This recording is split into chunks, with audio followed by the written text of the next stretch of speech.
Hello everyone, and welcome back to the Class 47 Peter YouTube channel. Today I'm going to be taking a look at the Bachmann Class 40. This is the new tooled version, which was released back in 2014, if I recall correctly. I think that the new Bachmann Class 40 is a very good model, and it was an improvement over the older tooling model. But with all these higher tech models coming onto the market, brimming with all this detail and innovation, is the Bachmann Class 40 still a good model?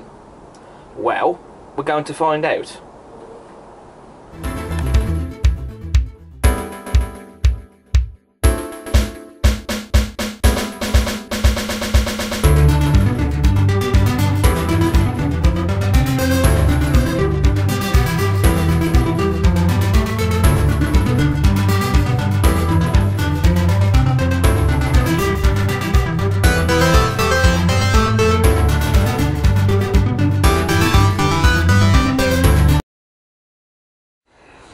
So as I say, I'm going to be taking a look at the brand new Bachmann Class 40. I say brand new, the tooling was new when they first released it, which was, believe it or not, 7 years ago. I mean, goodness, where's the time gone since then? I have already reviewed one of the new Bachmann Class 40s in the past, and that was a few years or so ago now, but that was during when I did the older format on these review videos.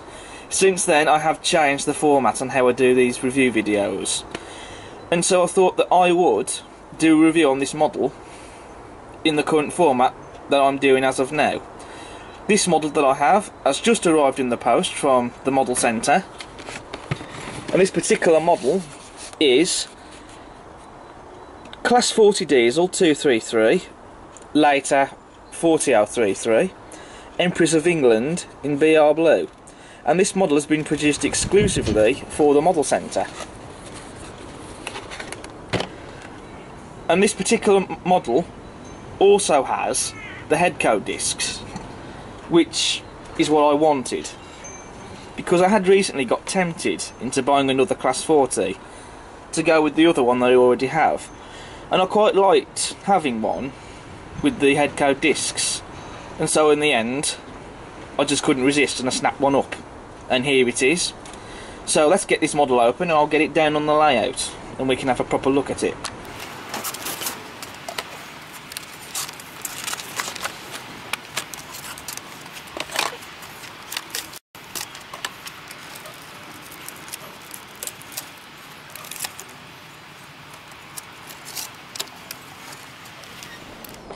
So here we have the model out of the box and down on the layout.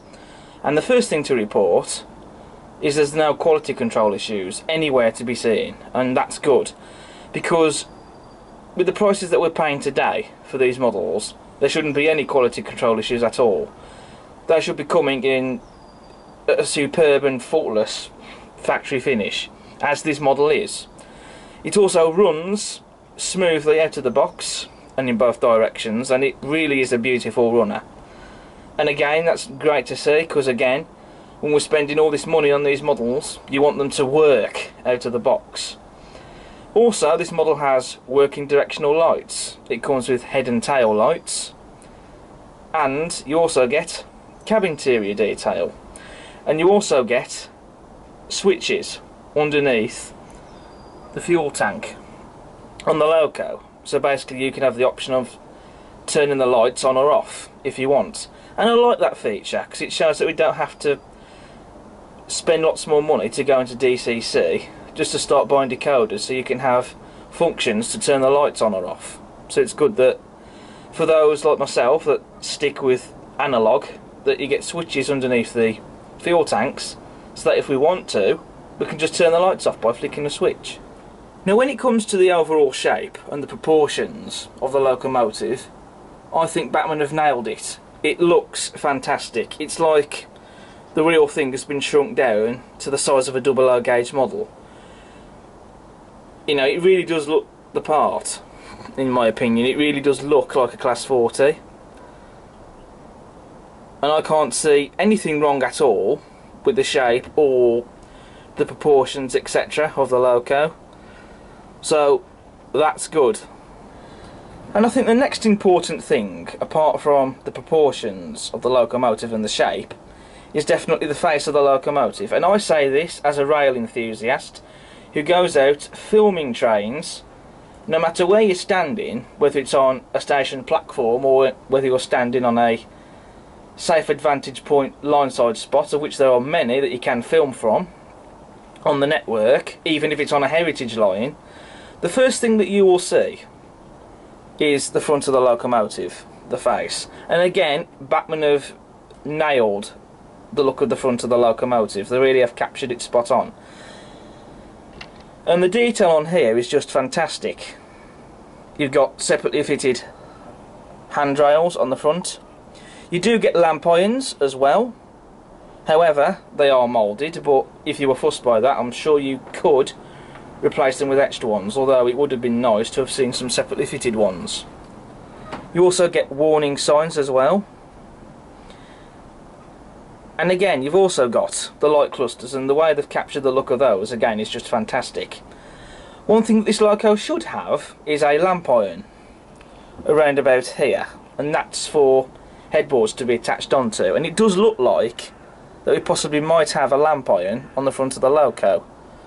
But again, it's moulded. But regardless of that, they've still captured the detail superbly. And you've also got separately fitted handrails as well on top of the nose of the loco. You do get a couple of accessory packs with the loco. In this detail bag we have the open and closed headco discs, which I shall be fitting to this loco, although I might actually look at not fitting them so that they're permanently fixed onto the model, so that I can take them off and on occasion run the loco without the headco discs. You also get the frost grills as well, which this loco carried them in real life, because I've been doing some research on this loco. It carried them up to 1979-1980. So if you're modelling the 70s and you want accuracy, then you will need to fit the frost grills. I could fit them, but I don't think I'm going to. I think I'll leave the loco as it is without fitting these on. But I won't be getting rid of the frost grills. I can put them to one side, because if I do change my mind in the future, then I've got them. You also get etched metal nameplates supplied with this model, and I shall most definitely be fitting these to the model. And again, if you're interested, this locomotive in real life carried the nameplates up to 1974 in October. But I shall be fitting the nameplates because I like the nameplates, and I like the name as well, Empress of England. And just look at the detail on the nameplates as well. That is stunning. We have glazing in all of the cab windows, and we have separately fitted window wipers as well. The cab interior detail, it is there, although most of it is not painted. The seats are painted, but the controls in there are not. They're just left in the plain plastic. Although if you wanted to, you could just take the body off and remove the cab interiors and paint them up. And they're easy to remove, you just unscrew them. And also in the number one cab end, which is where the fan is, there's a driver in the cab interior as well. Now, for me, what I do personally, I always seem to couple the stock up where the fans are, where the number one cab end is, and I have it leading the number two end. I don't know why, that's just me. Not that it matters really, because it's a diesel that's designed to go in both directions, hence why it's got two cabs. And the driver is been painted as well. But what I might do is, because I did this with my other Bachmann Class 40, which to be honest I had to take the body off anyway because it came DCC fitted, I might consider taking the body off and moving the driver into the other cab end. I don't know, I haven't decided yet. But he's there, and that's nice to see, because Bachmann nowadays, with their diesels or even electric models, they don't include drivers with them. You have metal separately fitted handrails on the cab doors, as you can see there, and I love the chrome metal finish to those. And you've also got the door handle there that's been nicely picked out and painted. You've also got glazing in the windows where the engine room would be.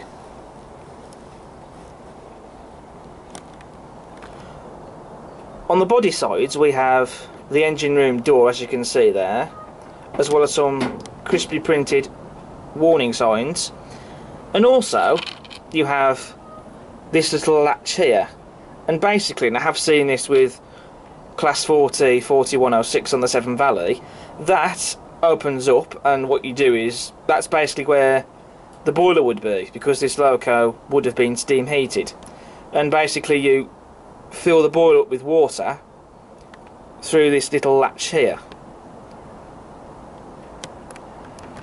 You've also got the printed nameplates applied to the body, very neatly applied as well, I might add, and even though I am going to be fitting the etched ones, the detail on the printed nameplates is still exceptional.